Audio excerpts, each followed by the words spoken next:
ಶ್ರೀ ಗುರುಭ್ಯೋ ನಮಃ. ಶ್ರೀ ಗಣೇಶಾಯ ನಮಃ. ಶ್ರೀಮಾತ್ರೇ ನಮಃ. ಎಲ್ಲರಿಗೂ ನಮಸ್ಕಾರ. ಶೋಭಾ ದೇಸಾಯಿ ಚಾನಲ್ಗೆ ಸ್ವಾಗತ. 25 ದೇವಿಯ ನಾಮಗಳನ್ನು ನೋಡಿದ್ವಿ. ಇವಾಗ ಲಲಿತಾ ಸಹಸ್ರನಾಮದ 26ನೆಯ ನಾಮ ಕರ್ಪೂರ ವೀಟಿಕಾಮೋದ ಸಮಾಕರ್ಷ ದಿಗಂತರ. ದೇವಿಗೆ ತಾಂಬೂಲ ಅಂದರೆ ತುಂಬಾ ಇಷ್ಟ. ನಾವು ತಾಂಬೂಲ ಇಲ್ಲದೆ ಪೂಜೆನೇ ಮಾಡೋದಿಲ್ಲ. ಹೂವು ಹಣ್ಣು ತಾಂಬೂಲ ಅವು ಸಾಮಾನ್ಯವಾಗಿ ಇರಲೇಬೇಕು ಪೂಜೆಗೆ. ಕರ್ಪೂರ ವೀಟಿಕಾಮೋದ ಸಮಾಕರ್ಷ ದಿಗಂತರ ಅಂದರೆ ತಾಂಬೂಲದ ಪರಿಮಳದಿಂದ ಆಕರ್ಷಿಸಲ್ಪಟ್ಟಂಥ ದಿಗಂತರ ಉಳ್ಳವಳು. ಅವಳ ತಾಂಬೂಲದ ಪರಿಮಳ ದೆಸೆಯನ್ನೆಲ್ಲ ವ್ಯಾಪಿಸಿತ್ತಂತೆ. ತಾಂಬೂಲ ಅಂದರೆ ಸಾಮಾನ್ಯನ ಈಗಿನವ್ರಿಗೆ ಬರ್ತಾ ಮರ್ತು ಹೋಗುತ್ತೋ ಏನು ಕತೆನೋ. ತಾಂಬೂಲ ಅಂದರೆ ಕವಳ. ಯಾವಾಗಲೂ ಮೊದಲಿನವರು ಎಲೆ ಅಡಿಕೆ ಚಂಚಿ ಅಂತ ಒಂದು ಇಟ್ಕೊಂಡ್ಬಿಟ್ಟಿರೋರು, ಅದರಲ್ಲಿ ಎಲೆ ಅಡಿಕೆ ಸುಣ್ಣ ಎಲ್ಲ ಇದ್ದಿರೋದು. ಆಮೇಲೆ ತಾವು ತಿಂದು ಚಿಕ್ಕ ಮಕ್ಕಳಿಗೆ ಇನ್ನೂ ಹಲ್ಲು ಬಂದಿರೋದಿಲ್ವಲ್ಲ, ಅದನ್ನು ಆ ಹುಡುಗರು ಬಾಯಲ್ಲಿ ಹಾಕೋರು. ತುಟಿ ಕೆಂಪಾಗುತ್ತೆ ಇದು ತಿನ್ನಿಸಿದರೆ ಅಂತ ಹೇಳೋರು. ಆಮೇಲೆ ಎಂಜಲ್ ತಿಂದರೆ ಪ್ರೀತಿ ಹೆಚ್ಚಾಗುತ್ತೆ ಅನ್ನೋರು, ತುಟಿ ಕೆಂಪಾಗುತ್ತೆ ಮಕ್ಕಳದು ಅನ್ನೋರು. ಮೊದಲೆಲ್ಲ ಊಟ ಮಾಡಬೇಕಾದ್ರೆ ಮನೆ ಹಿರಿಯ ಹೆಣ್ಮಕ್ಳು ಮಡಿಯಿಂದ ಅಡುಗೆ ಮಾಡೋರು, ದೇವ್ರ ನೈವೇದ್ಯ ಮಾಡೋರು. ಆಮೇಲೆ ಸೊಸೆದಿರು ಮತ್ತು ಬೇರೆ ಹೆಣ್ಮಕ್ಳಿಗೆ ಮನೆಯಲ್ಲಿರೋರು ಅವರು ಮೊದಲು ಗಂಡಸರಿಗೆ ಊಟಕ್ಕೆ ಹಾಕೋರು. ಆ ಗಂಡಸರು ಏನು ಮಾಡ್ತಿದ್ರು, ಅವರು ಎಲೆನಲ್ಲೇ ಅವ್ರ ಹೆಂಡ್ತೀರು ಊಟ ಮಾಡಬೇಕಂತೆ. ಎಲ್ಲಾದರೂ ಕೇಳಿದ್ದೀರಾ? ನಿಮಗೆ ಗೊತ್ತಿದೆಯಾ? ನಾನು ನೋಡಿದ್ದೀನಿ ಸ್ವತಃ. ಇನ್ನೂ ಎಷ್ಟು ಜನ ಇದನ್ನು ಫಾಲೋ ಮಾಡ್ತಾರೋ, ಮಾಡೋರು ಇರಬಹುದು, ಗೊತ್ತಿಲ್ಲ. ಆಮೇಲೆ ಅವರು ಗಂಡನ ತಟ್ಟೆನಲ್ಲೇ ಊಟ ಮಾಡ್ತಿದ್ರು. ಅವರು ಮೊಸರನ್ನ ಉಂಡು ಹೋಗಿದ್ಮೇಲೆ ಇವರು ಸಾರವನ್ನು ಪಾಯಸ ಅಲ್ಲಿಂದ ಶುರು ಮಾಡಬೇಕು. ಆಮೇಲೆ ಆ ಗಂಡಸರು ತಾವು ಊಟ ಮಾಡಬೇಕಾದ್ರೆ ಪತ್ನಿ ಭಾಗ ಅಂತ ಒಂದಷ್ಟು ಇಟ್ಟಿರೋರು ಹೆಂಡ್ತಿಗೆ ಅಂತ ತಮ್ಮ ಎಲೆನಲ್ಲಿಂದು. ಅಂದರೆ ಅವಾಗಿನ ಕಾಲದ ಹೇಗಿತ್ತೋ ಏನೋ, ಹೆಂಡ್ತಿಗೆ ಹಾಕ್ತಾರೋ ಇಲ್ಲೋ ಅನ್ಕೋತಿದ್ರೋ ಏನೋ, ಅವ್ರಿಗೆ ಇಷ್ಟ ಆಗುವಂಥದ್ದನ್ನೆಲ್ಲ ಒಂದು ಕಡೆ ಇಟ್ಟು ಪತ್ನಿ ಭಾಗ ಅಂತ ಇಡೋರು. ಈ ಹೆಣ್ಮಕ್ಳು ಆ ತಟ್ಟೆನಲ್ಲಿ ಊಟ ಮಾಡೋರು. ಇನ್ನು ಮತ್ತೆ ತಾಂಬೂಲಕ್ಕೆ ಬರೋಣ. ತಾಂಬೂಲ ಅಂದರೆ ಏನು? ತಾಂಬೂಲದಲ್ಲಿ ಏನೇನೆಲ್ಲ ಇರುತ್ತೆ, ತುಂಬ ಚೆನ್ನಾಗಿರುತ್ತಲ್ವ. ಇವಾಗ ನಾವು ಏನು ಮಾಡಿದ್ದೀವಿ, ಬಿಟ್ಬಿಟ್ಟಿದ್ದೀವಿ ಅದನ್ನು ಬಿಟ್ಬಿಟ್ಟು ಏನೇನೋ ಹಾಕೊಂಡು ಚೂಯಿಂಗ್ ಗಮ್ ಅಂತೆ, ಮಾಣಿಕ್ ಚಂದ್ ಅಂತೆ, ಮತ್ತು ಪಾನ್ ಸುಪಾರಿ ಅಂತೆ, ಏನೇನೇನೇನೋ ತಿಂತಾರೆ. ಇದೆಷ್ಟು ಒಳ್ಳೇದು ನೋಡಿ. ತಾಂಬೂಲದಲ್ಲಿ ಏನೇನಿರುತ್ತೆ ಹಾಗಾದರೆ? ವೀಳ್ಯದೆಲೆ, ಅಡಿಕೆ, ಮತ್ತು ಸುಣ್ಣ, ಸೋಂಪು ಕಾಳು, ಗುಲ್ಕಂದು, ಏಲಕ್ಕಿ, ಲವಂಗ, ಕಾಚು, ಜಾಯಿಕಾಯಿ, ಪಚ್ಚಕರ್ಪೂರ, ಒಣ ಕೊಬ್ಬರಿ, ಗಂಟ್ಲಿಗೆ ಹತ್ತಬಾರ್ದು ಒಗರ ಅಡಿಕೆ ಇದ್ದರೆ ಅಂತ, ಮತ್ತು ಧನಿಯಾ ಬೀಜ ಅಂದರೆ ಕೊತ್ತಂಬರಿ ಬೀಜ. ಇನ್ನೂ ನಾನು ಏನಾದರೂ ಮರ್ತಿದ್ರೆ, ನಿಮಗೆಲ್ಲ ಗೊತ್ತಿದ್ದರೆ ಕಮೆಂಟ್ ಬಾಕ್ಸಲ್ಲಿ ತಿಳಿಸಿ. ಎಲೆಯಲ್ಲಿ ಹರಿತು ಇರುತ್ತೆ, ಹಸಿರು. ಮತ್ತು ಸುಣ್ಣದಲ್ಲಿ ಕ್ಯಾಲ್ಶಿಯಮ್ಮು. ಯಾವ ಕ್ಯಾಲ್ಶಿಯಮ್ ಗುಳಿಗೇನೋ ಸೈಡ್ ಇಫೆಕ್ಟ್ ಆಗುವಂಥದ್ದು ತೊಗೊಳೋದು ಬೇಕಿಲ್ಲ, ಎಲೆ ಅಡಿಕೆ ಹಾಕ್ಕೊಂಡ್ಬಿಟ್ರಿ ಅಲ್ವಾ. ಉಳಿದ ವಸ್ತುಗಳು ಕೂಡ ಆರೋಗ್ಯಕ್ಕೆ ಅಷ್ಟೇ ಒಳ್ಳೆಯದು. ಬಾಯಿಗೆ ರುಚಿ ಅಷ್ಟೇ ಅಲ್ಲದೆ, ದೇಹದ ಆರೋಗ್ಯಕ್ಕೆ ಒಳ್ಳೆಯದು ಅಷ್ಟೇ ಅಲ್ಲದೆ, ಷಟ್ಚಕ್ರಗಳು ಜಾಗೃತ ಆಗ್ತವೆ ಈ ತಾಂಬೂಲದಿಂದ. ನೋಡಿ ಎಷ್ಟು ಒಳ್ಳೆಯ ಸಂಪ್ರದಾಯ. ಮತ್ತು ಹಲ್ಲು ಉಜ್ಜಬೇಕಾಗತ್ತೆ ಅಂತ ಈಗಿನವ್ರು ಅದೊಂದು ಕಾರಣಕ್ಕೋಸ್ಕರ ಎಲೆ ಅಡಿಕೆನ ಯಾರೂ ತಿನ್ನಕ್ಕೆ ಹೋಗಲ್ಲ. ನಿಜವಾದ ಒಳ್ಳೆಯ ಮೌತ್ ಫ್ರೆಶ್ನರ್ ಅಂದರೆ ಎಲೆ ಅಡಿಕೆನೇ ಅಲ್ವಾ, ತಾಂಬೂಲನೇ ಅಲ್ವಾ. ಅದಕ್ಕೆ ಲಲಿತಾ ಪರಮೇಶ್ವರಿಗೆ ತಾಂಬೂಲ ಅಂದರೆ ತುಂಬ ಇಷ್ಟ. ಇನ್ನು ಲಲಿತಾ ಪರಮೇಶ್ವರಿ ಭಕ್ತರು ಕೂಡ ಇನ್ಮೇಲೆ ತಾಂಬೂಲ ಸೇವನೆನ, ಅವಳ ನೈವೇದ್ಯನಾದರೂ ತೊಗೋಬೇಕಲ್ವ. ಅವಳಿಗೆ ನೈವೇದ್ಯ ಕೆಟ್ಟಿದ್ದು ತಿನ್ನಕ್ಕೆ ಶುರು ಮಾಡಿ. ಇನ್ನು 27ನೆಯ ನಾಮ ನಿಜ ಸಲ್ಲಾಪ ಮಾಧುರ್ಯ ವಿನಿರ್ಭತ್ಸಿತ ಕಚ್ಚಪಿ. ನಿಜ ಸಲ್ಲಾಪ ಮಾಧುರ್ಯ ವಿನಿರ್ಭರ್ಚಿತ ಕಚ್ಚಪಿ. ತನ್ನ ಮಾಧುರ್ಯದಿಂದ ಕಚ್ಚಪಿ ವೀಣೆಯನ್ನು ಕೂಡ ತಿರಸ್ಕರಿಸ್ತಾಳೆ. ಅಂದರೆ ಶಾರದೆ ಕೈಯಲ್ಲಿರುವ ವೀಣೆಯ ಶಬ್ದ ಅದಕ್ಕಿಂತನೂ ಮಧುರವಾದದ್ದು ಅವಳ ಮಾತು. ವಿಶ್ವಾವಸುವಿನ ವೀಣೆಗೆ ಬೃಹತಿ ಅಂತ ಹೆಸರು, ತುಂಬುರುವಿನ ವೀಣೆಗೆ ಕಲಾವತಿ ಅಂತ, ನಾರದರ ವೀಣೆಗೆ ಮಹತಿ ಅಂತ, ಸರಸ್ವತಿಯ ವೀಣೆಗೆ ಕಚ್ಚಪಿ ಅಂತ ಹೆಸರು ಉಂಟು. ಲಲಿತಾ ಪರಮೇಶ್ವರಿ ಮಾತನಾಡಲಿಕ್ಕೆ ಶುರು ಮಾಡಿದರೆ ಸರಸ್ವತಿ ತನ್ನ ವೀಣೆಯನ್ನು ನಿಧಾನವಾಗಿ ಮುಚ್ಚಿಟ್ಬಿಡ್ತಾಳಂತೆ. ನನ್ನ ವೀಣೆಗಿಂತ ಇವಳ ಧ್ವನಿಯೇ ಮಧುರವಾಗಿದೆ ಅಂತ. ಸಹಸ್ರನಾಮದ 28ನೆಯ ನಾಮ ಮಂದಸ್ಮಿತ ಪ್ರಭಾಪೂರ ಮಜ್ಜತ್ ಕಾಮೇಶ ಮಾನಸ. ಅವಳ ಮಂದಹಾಸದ ಪ್ರವಾಹದಲ್ಲಿ ಶಿವನ ಮನಸ್ಸು ಕೊಚ್ಚಿಕೊಂಡು ಹೋಗ್ತಾ ಇದೆ. ಮಂದಸ್ಮಿತ ಪ್ರಭಾಪೂರ ಮಜ್ಜತ್ ಕಾಮೇಶ ಮಾನಸ. ಶಿವನ ಮನಸ್ಸು ಅವಳ ಮಂದಸ್ಮಿತದಲ್ಲಿ ಅದರ ಪ್ರಭೆಯಲ್ಲಿ ಕೊಚ್ಚಿಕೊಂಡು ಹೋಗ್ತಾ ಇದೆ. ದೇವಿಯ ಲಾವಣ್ಯಕ್ಕೆ ಯಾವ ಮಿತಿಯೂ ಇಲ್ಲ. ಅಂತಹ ಲಾವಣ್ಯವತಿ ಲಲಿತಾ ಪರಮೇಶ್ವರಿ. ಮಂದಸ್ಮಿತ ಪ್ರಭಾಪೂರ ಮಜ್ಜತ್ ಕಾಮೇಶ ಮಾನಸ. 29ನೆಯ ನಾಮ ಅನಾಕಲಿತ ಸಾದೃಶ್ಯ ಚುಬುಕಶ್ರೀ ವಿರಾಜಿತ. ಚುಬುಕಶ್ರೀ ಅಂತಂದರೆ ಕಪೋಲ, ಕೆನ್ನೆ. ಅಸದೃಶವಾದ ಚುಬುಕಶ್ರೀಯಿಂದ, ಗಲ್ಲದ ಕಾಂತಿಯಿಂದ ವಿರಾಜಿಸ್ತಿರುವವಳು.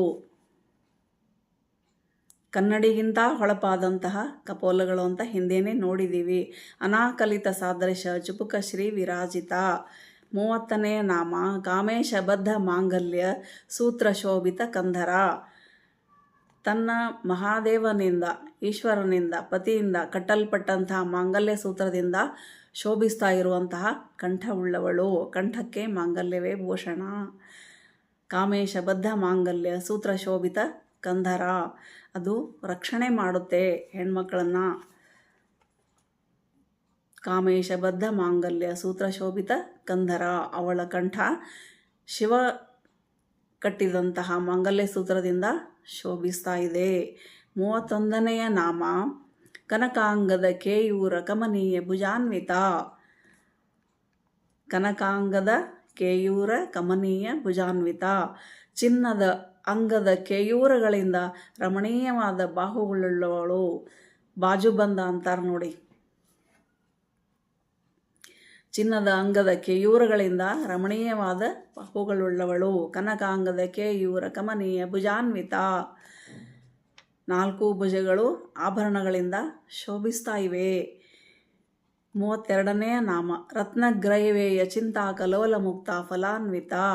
ರತ್ನಗ್ರೈವೇಯ ಚಿಂತಾಕಲೋಲ ಮುಕ್ತ ಫಲಾನ್ವಿತ. ರತ್ನ ಖಚಿತವಾದ ಗ್ರೈವೇಯ ಹಾರದಲ್ಲಿ ಜೋಲಾಡುತ್ತಿರುವ ಕತ್ತು ಮುತ್ತಿನಿಂದ ಶೋಭಿಸ್ತಾ ಇರುವಂಥವಳು. ಗ್ರೀವವನ್ನು ಅಂದರೆ ಕಂಠ ಧ್ಯಾನಿಸುವವರಿಗೆ ಗ್ರೈವೇಯ ಚಿಂತಕರು ಅಂತ ಹೆಸರು. ಇವರು ಹೃದಯ ಆಕಾಶದಲ್ಲಿ ದೇವತೆಯನ್ನು ಧ್ಯಾನಿಸಲು ಸಮರ್ಥರಲ್ಲದುದರಿಂದ ಬಾಹ್ಯೋಪಾಸಕರಾಗಿರುವರು. ಇವರು ಮಧ್ಯಮಾಧಿಕಾರಿಗಳು. ಎಲ್ಲ ಥರದ ಭಕ್ತರಿಗೂ ಉಪಾಸಕರಿಗೂ ದೇವಿಯು ಫಲಪ್ರದಳೇ ಆಗಿದ್ದಾಳೆ. ಗ್ರೈವೇಯ ಚಿಂತಾಕಲೋಲ ಮುಕ್ತ ಫಲಾನ್ವಿತ. ಫಲವನ್ನು ಕೊಡ್ತಾಳೆ. 33ನೆಯ ನಾಮ ಕಾಮೇಶ್ವರ ಪ್ರೇಮರತ್ನ ಮಣಿ ಪ್ರತಿಪಣಸ್ತನಿ. ಕಾಮೇಶ್ವರ ಪ್ರೇಮರತ್ನ ಮಣಿ ಪ್ರತಿಪಣಸ್ತನಿ. ಕಾಮೇಶ್ವರನೆಂಬ ಪ್ರೇಮವೆಂಬ ರತ್ನಮಣಿಗೆ ತನ್ನ ಸ್ತನದ್ವಯವೆಂಬ ಬೆಲೆಯನ್ನು ಕೊಟ್ಟಿರುವವಳು.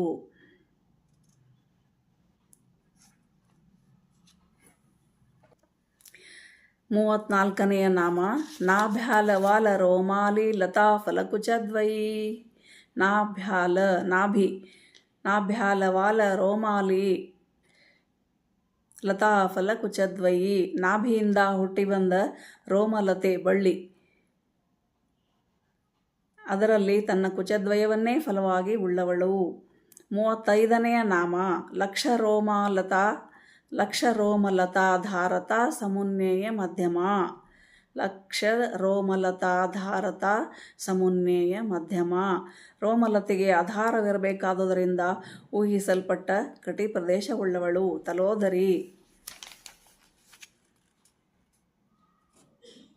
ಕಟಿ ನಾಭಿ ಪ್ರದೇಶಕ್ಕೆ ಆಧಾರವಾಗಿದೆ, ಆಧಾರ ಸ್ತಂಭವಾಗಿದೆ ಕಟಿ ಪ್ರದೇಶ. ಲಕ್ಷರೋಮಲತಾಧಾರತ ಸಮುನ್ನೇಯ ಮಧ್ಯಮ. 36ನೆಯ ನಾಮ ಸ್ತನಭಾರ ದಲನ್ ಮಧ್ಯ ಪಟ್ಟಬಂಧ ವಲಿತ್ರಯ. ಸ್ತನಭಾರದಿಂದ ಬಗ್ಗಿದ ಕಟಿ ಪ್ರದೇಶಕ್ಕೆ ಆಧಾರವಾಗಿರುವ ವಲಿತ್ರಯವೇ ಕನಕಪಟ್ಟಿಯಾಗಿ ಉಳ್ಳವಳು. ಕಮರ್ಬಂದ್.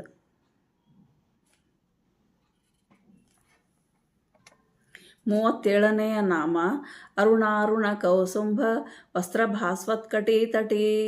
ಅರುಣಾರುಣ ಕೌಸುಂಭ ವಸ್ತ್ರ ಭಾಸ್ವತ್ಕಟಿ ತಟಿ, ಕೇಸರಿಯ ಹಾಗೆ ರಕ್ತವರ್ಣದ ವಸ್ತ್ರದಿಂದ ಶೋಭಿಸ್ತಾ ಇರುವಂತಹ ಕಟಿ ಪ್ರದೇಶ ಉಳ್ಳವಳು.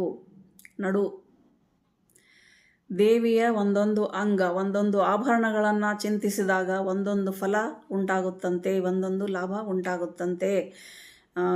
ಹಾಗೆಯೇ ಆಕಳದ ಯಾವ ಭಾಗವನ್ನು ನಾವು ಸ್ಪರ್ಶಿಸಿದರೂ, ಈಗ ಕೈಯನ್ನು ಸ್ಪರ್ಶಿಸಿದರೆ, ಕೈ ಅಂದರೆ ಮುಂದಿನ 2 ಕಾಲು ಅನ್ಕೋಬಹುದು, ನಮ್ಮ ಕೈ ಪ್ರಾಬ್ಲಮ್ ಏನಾದರೂ ಇದ್ದರೆ ಪರಿಹಾರ ಆಗುತ್ತಂತೆ. ಕಾಲನ್ನು ಸ್ಪರ್ಶಿಸಿದರೆ ನಮ್ಮ ಕಾಲಿನ ಪ್ರಾಬ್ಲಮ್ ಸಾಲ್ವ್ ಆಗುತ್ತಂತೆ. ಹೊಟ್ಟೆ ಮುಟ್ಟಿದರೆ, ನಮಗೆ ಏನಾದರೂ ಹೊಟ್ಟೆ ತೊಂದರೆ ಇದ್ದರೆ ಕಮ್ಮಿ ಆಗುತ್ತಂತೆ. ಕೇವಲ ಆ ಗೋವಿನ ಸ್ಪರ್ಶದಿಂದ ಅಷ್ಟೊಂದು ಒಳ್ಳೆಯದಾಗುತ್ತೆ. ಅದು ಏನೂ ಕೊಡದಿದ್ರೂ, ಹಾಲು ಕೊಡದಿದ್ರೂ ಕೂಡ, ಹಾಲಂತೂ ಅಮೃತ ಸರಿನೇ ಸರಿ, ಅದು ಅದರ ಮೂತ್ರ ಮತ್ತು ಗೋ ಉಚ್ಛಿಷ್ಟ ಕೂಡ ಎಷ್ಟೊಂದು ಔಷಧಿ ಗುಣಗಳಿಂದ ಕೂಡಿದೆ. ಬಾಬಾ ರಾಮದೇವ್ ಅವ್ರು ಹೇಳ್ತಾರೆ, ಅದು ಹಾಲು ಕೊಡದಿದ್ರೂ ಪರವಾಗಿಲ್ಲ, ನೀವು ನನಗೆ ಕೊಡಿ ಅದನ್ನು, ಅದರ ಮೂತ್ರ ಮತ್ತು ಉಚ್ಛಿಷ್ಟ ಎಷ್ಟೊಂದು ಔಷಧಿ ಗುಣಗಳಿವೆ ಅದರಲ್ಲಿ ಅಂತ ಅವ್ರು ಹೇಳ್ತಾರೆ. ಹೋಮಕ್ಕೆಲ್ಲ ಅದರದೇ ಕೌಡಂಗ್ ಉಪಯೋಗಿಸ್ತೀವಿ ನಾವು.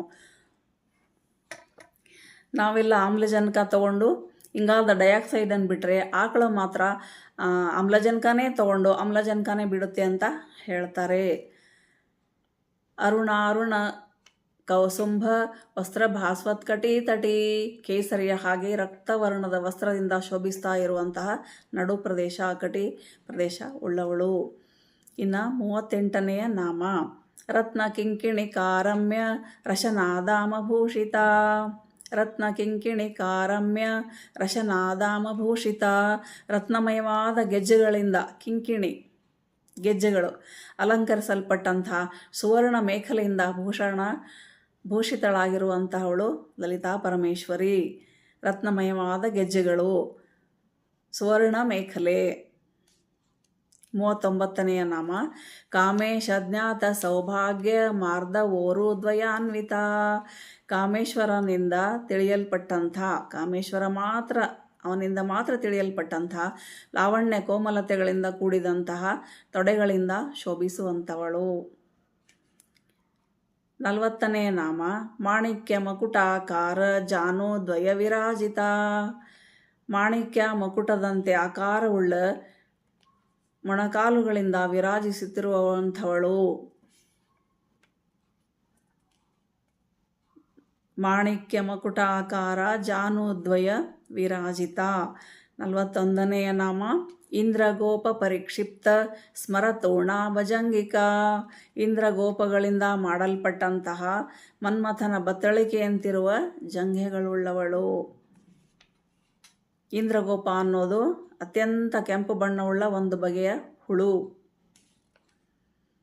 ಆ ಬ್ರಹ್ಮ ಕೀಟ ಜನನಿ ಅಲ್ವಾ ಅವಳು. 42ನೆಯ ನಾಮ ಗೂಢ ಗುಲ್ಫಾ, ಮಾಂಸಲವಾದ ಗುಲ್ಫ ಉಳ್ಳವಳು. ಕಾಲಿನ ಹರಡಿಗೆ ಗುಲ್ಫಾ ಅಂತ ಹೆಸರು. ಕೂರ್ಮಪೃಷ್ಠ ಜೈಷ್ಣು ಪ್ರಪದಾನ್ವಿತ. ಕೂರ್ಮಪೃಷ್ಠದಂತೆ ವೃತ್ತಖಂಡಾಕಾರವಾಗಿರುವ ಪಾದಾಗ್ರ ಉಳ್ಳವಳು. ಆಮೆಯ ಪೃಷ್ಠದಂತೆ ವೃತ್ತಖಂಡಾಕಾರವಾಗಿರುವ ಪಾದಾಗ್ರ ಉಳ್ಳವಳು. ಕೂರ್ಮಪೃಷ್ಠ ಜೈಷ್ಣು ಪ್ರಪದಾನ್ವಿತ. ನಖ ದೀದಿತಿ ಸಂಚನ್ನ ನಮಜ್ಜನ ತಮೋ ಗುಣ. 44ನೆಯ ನಾಮ ನಖ ದೀದಿತಿ ಸಂಚನ್ನ ನಮಜ್ಜನ ತಮೋ ಗುಣ. ನಮಿಸಲ್ಪಟ್ಟವರ ತಮೋಗುಣವನ್ನು, ಅಜ್ಞಾನವನ್ನು ನಾಶ ಮಾಡುವಂತಹ ನಖ ಕಿರಣಗಳಿಂದ ಕೂಡಿರುವಂಥವಳು. ಅವಳ ಕಾಲಿನ ಉಗುರುಗಳ ಕಾಂತಿ ಹೇಗಿದೆ ಅಂದರೆ, ಯಾರು ಅವಳಿಗೆ ನಮಸ್ಕಾರ ಮಾಡ್ತಾರೆ ಅವರ ಅಜ್ಞಾನ ದೂರ ಆಗುತ್ತೆ, ಅವರ ತಮೋಗುಣ ದೂರ ಆಗುತ್ತೆ. ಶ್ರೀ ಲಲಿತಾ ಪರಮೇಶ್ವರಿ ಪ್ರೀತೋ ಭವತು, ಲೋಕಾ ಸಮಸ್ತ ಸುಖಿನೋ ಭವಂತು. ಈ 2ನೆಯ ವಿಡಿಯೋದಲ್ಲಿ ಸಹಸ್ರನಾಮಗಳ ಅರ್ಥ 26ರಿಂದ 44 ನಾಮಗಳು ಮುಗಿಯಿತು. ಇನ್ನು 3ನೇ ವಿಡಿಯೋದಲ್ಲಿ 45ನೇ ವಿಡಿಯೋಯಿಂದ ಶುರುವಾಗುತ್ತೆ. ಅದು ನೋಡಬೇಕಂದ್ರೆ ನೀವು ನನ್ನ ಚಾನಲ್ ಸಬ್ಸ್ಕ್ರೈಬ್ ಮಾಡಬೇಕು.